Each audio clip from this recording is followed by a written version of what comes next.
Good morning students. तो आज सबसे पहले हम लोग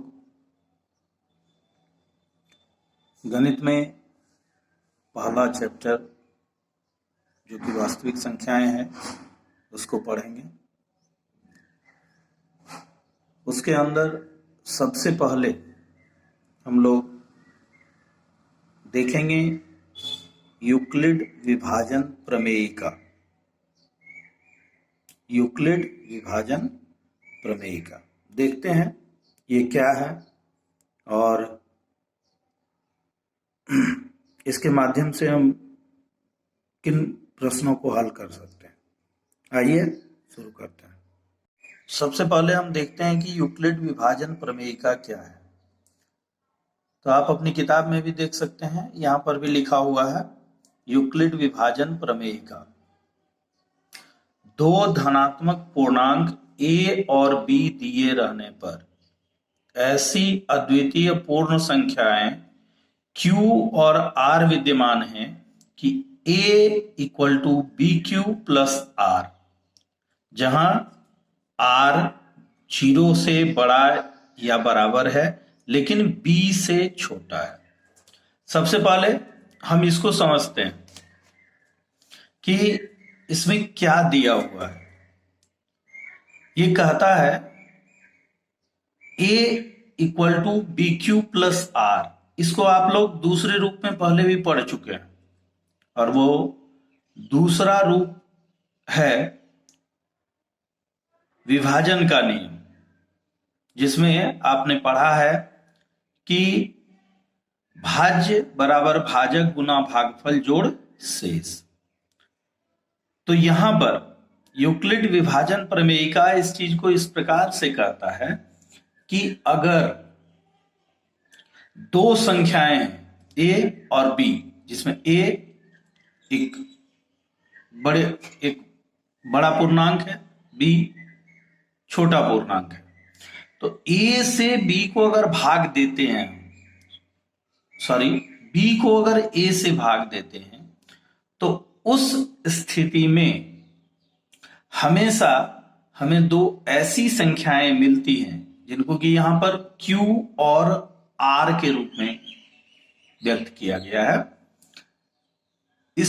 ये दोनों संख्याएं इस प्रकार हैं जो कि अद्वितीय हैं। कहने का मतलब कि दूसरी कोई दो संख्या इनके अलावा नहीं हो सकती है, और यह संख्या इस प्रमेयिका को a बराबर बी क्यू प्लस आर को संतुष्ट करती है। यहां पर r का मान 0 भी हो सकता है या 0 से अधिक हो सकता है, लेकिन b यानी कि भाजक छोटा पूर्णांक उससे कम ही होगा। तो सबसे पहले हम लोग देखते हैं आगे, एक उदाहरण के द्वारा इसको समझते हैं। मान लीजिए कि दो संख्याएं हैं हमारे पास, एक है 85 और दूसरी संख्या है 16। तो यहां पर a 85 है, b 16 है। आपको पता है कि 16 से अगर हम 85 को भाग देंगे तो q यानी भागफल 5 आएगा और r यानी शेषफल भी 5 आएगा। 16 से 85 को किसी भी तरह से आप भाग दीजिए, प्रत्येक स्थिति में भागफल 5 ही आएगा और शेषफल भी 5 ही आएगा। यानी कि Q और R A और B के लिए क्या है? अद्वितीय है। मतलब A और B अगर निश्चित संख्याएं हैं तो Q और R का मान कभी भी अलग नहीं हो सकता है, एक निश्चित मान रहता है, यानी ये अद्वितीय है। ठीक है। इसके बाद दूसरी चीज जो हम देखते हैं, तो यह जो है अगर प्रमेयिका के रूप में इसको व्यक्त करें तो 85 बराबर 16, ए बराबर बी गुना 5 जोड़ 5, यानी कि 5 ये ए, ये बी, ये क्यू और ये आर। ठीक है, तो यह ए बराबर बी क्यू प्लस आर को संतुष्ट करता है। साथ ही साथ यहां पर देखते हैं हम कि आर कितना है, 5। यह जो है जब भागफल भाजक 16 है, यानी बी का मान कितना है, 16 है, तो ऐसी स्थिति में आर का मान 0 से लेकर 15 तक होगा, इससे अधिक यानी कि 16 नहीं हो सकता है, 0 होगा या 16 से कम होगा। तो उम्मीद है कि आप इस प्रमेयिका को समझ गए होंगे अच्छी तरह से। तो अब इसी प्रमेयिका को जब हम चरणबद्ध तरीके से इस्तेमाल करते हैं, श्रृंखला के रूप में इस्तेमाल करते हैं, चरणबद्ध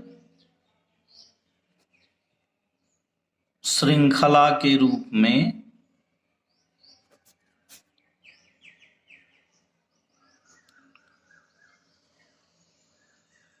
प्रयोग करते हैं अगर हम इसको, तो इसको कहा जाता है एल्गोरिदम। क्या कहते हैं, एल्गोरिदम।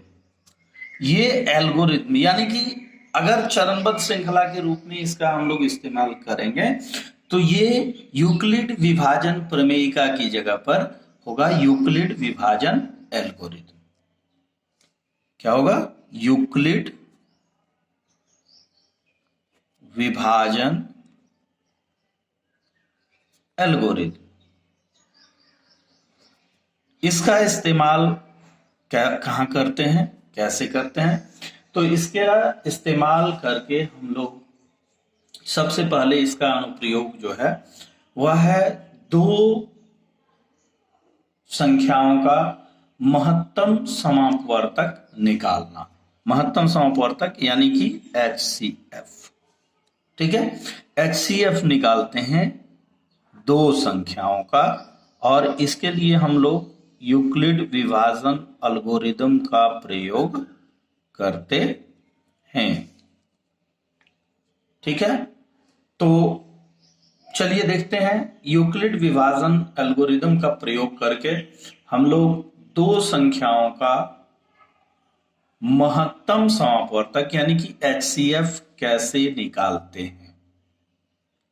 तो सबसे पहले हम देखते हैं कि कैसे हम इसका HCF निकालेंगे। चलिए शुरू करते हैं। मान लीजिए कि हमारे पास 2 संख्याएं हैं, 375 और 30। इसका हमको निकालना है HCF यानी कि महत्तम समापवर्तक। तो सबसे पहले हम लोग इसको मान लेते हैं A बराबर 375, B बराबर 30। ठीक है, अब हम लोग इस्तेमाल करते हैं यूक्लिड विभाजन एल्गोरिदम का। तो यहां पर लिखते हैं यूक्लिड विभाजन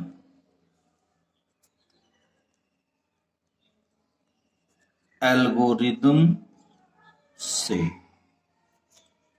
यूक्लिड विभाजन एल्गोरिदम का यूज करेंगे।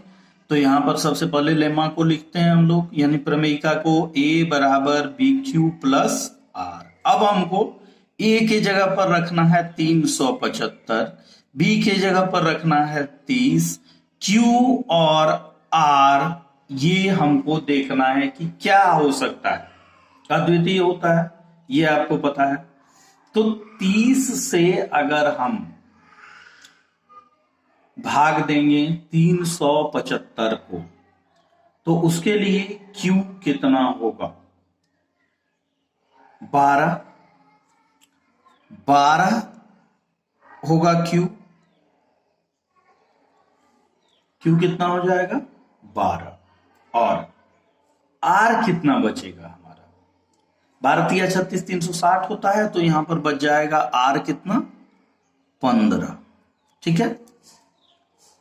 अब क्या करते हैं कि अगले चरण में, अगला चरण जो हमारा होता है उसमें B आ जाता है A की जगह पर,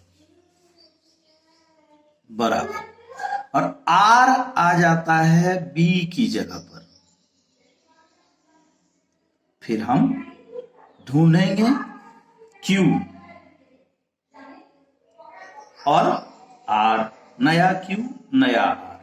याद रखिए ये चरणबद्ध इसका इस्तेमाल हम लोग कर रहे हैं, हम लोग इसका इस्तेमाल चरणबद्ध तरीके से कर रहे हैं, इसीलिए या, अथवा, और या इम्प्लाइज का चिन्ह यहां पर नहीं होगा, क्योंकि ये प्रत्येक चरण एक दूसरे से अलग है, इसलिए एल्गोरिदम में इन सब का प्रयोग नहीं होता है। अब ध्यान दीजिए, 30 बराबर 15 गुना कितना? 2। तो फिर क्या बच जाएगा? शेषफल 0। शेषफल जहां पर 0 हो जाएगा, वहां B के जगह पर जो होगा वह कहलाएगा, B के जगह पर जो भी होगा वह कहलाएगा महत्तम समापवर्तक, यानी HCF। तो इसको हम इस तरह से लिखेंगे, HCF 375, 30, यानी 375 और 30 का महत्तम समापवर्तक ये है 15। उम्मीद है कि आपकी समझ में ये आ गया होगा। तो अब आप यूक्लिड विभाजन एल्गोरिदम का इस्तेमाल करके महत्तम समापवर्तक निकाल सकते हैं। यहां पर मैं एक और उदाहरण दे दूं, ये थोड़ा छोटा हो गया, आसान था, तो एक और उदाहरण लेते हैं। मान लेते हैं कि हमको HCF निकालना है किसका? हमको HCF निकालना है, दो संख्याएं ले लेते हैं, 3615 और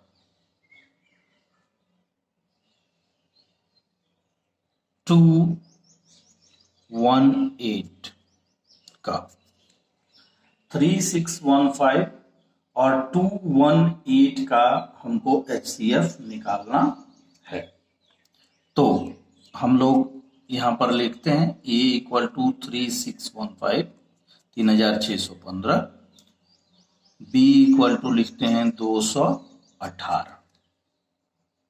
अब हम लिखते हैं यूक्लिड विभाजन एल्गोरिदम से।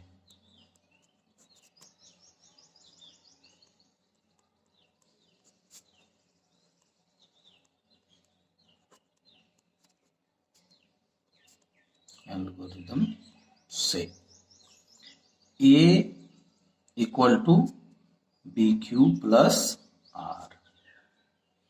A है हमारा 3615, B है 218 गुना। अब हम लोगों को देखना होगा कि Q क्या है, क्या हो सकता है, देखते हैं।